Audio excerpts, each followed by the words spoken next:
Good afternoon friends.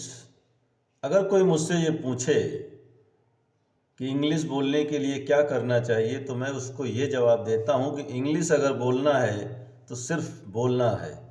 पहले आप बोलिए, जो भी वर्ड हैं आपके पास आप उससे बोलिए। जब मैं इंग्लिश सीखने गया था तो मेरे रास्ते में दो बाधाएं आई। पहला हेजिटेशन और दूसरा एजिटेशन। एक है संकोच और दूसरा है घबराहट, और ये दोनों मेरे रास्ते में बाधा बन रहे थे। तो मैंने किया क्या कि मैं पहले ही दिन एडमिशन लेने के बाद संकोच को अपने घर पे रख के आया और तब सीखने गया। और फिर मुझे जब भी जहाँ भी मौका मिलता था मैं इंग्लिश बोलने से पीछे नहीं हटता था। मुझे जो कुछ भी सिखाया जाता था उसको मैं दो तरीके से पढ़ता था।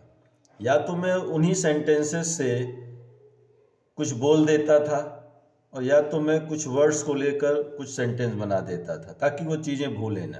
आप कितना याद करेंगे। रात में मैं अकेले ही आईने के सामने खड़े होकर के बोलता था, तो जब मैं मिरर के सामने खड़े होकर बोलता था तो अगल बगल के लोग देखते थे।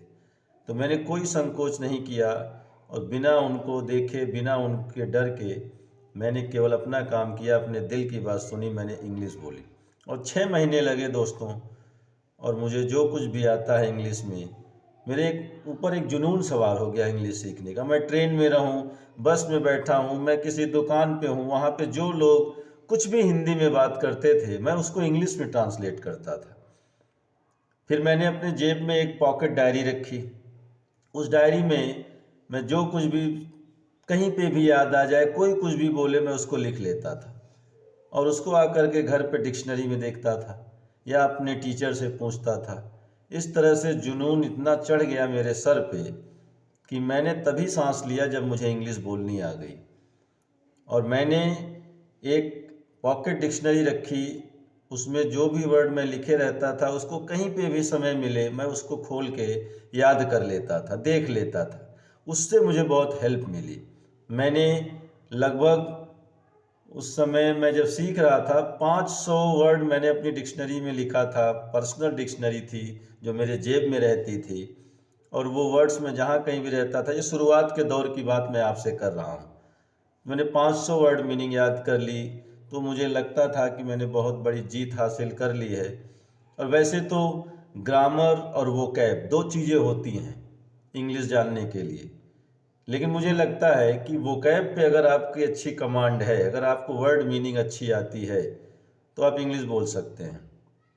तो मुझे जितनी भी वर्ड मीनिंग पता थी मैंने उसी से इंग्लिश बोलना शुरू किया, और नतीजा ये हुआ कि जब मैं छोटे छोटे सेंटेंस बोलता गया तो धीरे धीरे बड़े सेंटेंसेस पे कमांड होता चला गया। तो सबसे पहले मैंने जो हटाया वो था मेरे अंदर का हेजिटेशन यानी संकोच, और दूसरा एजिटेशन यानी घबराहट। तो दोस्तों, मैं आपसे बताना ये चाहता हूँ कि अगर आप ये सोचते हैं कि आप पूरी इंग्लिश सीख लें और फिर इंग्लिश बोलें तो ऐसा कभी नहीं हो पाएगा, क्योंकि हर साल कुछ न कुछ वर्ड मीनिंग जुड़ जाती है डिक्शनरी में।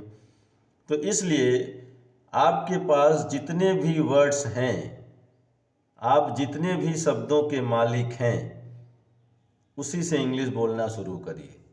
धीरे धीरे आप देखेंगे कि आप बहुत कुछ हासिल कर चुके हैं।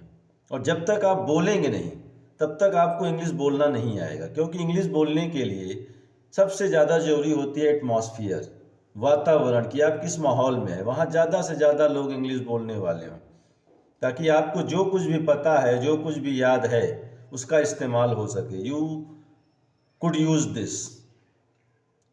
So finally, I want to tell you that if you want to learn English, if you want to speak English, then whatever the words are there in your choir, just start speaking from those words.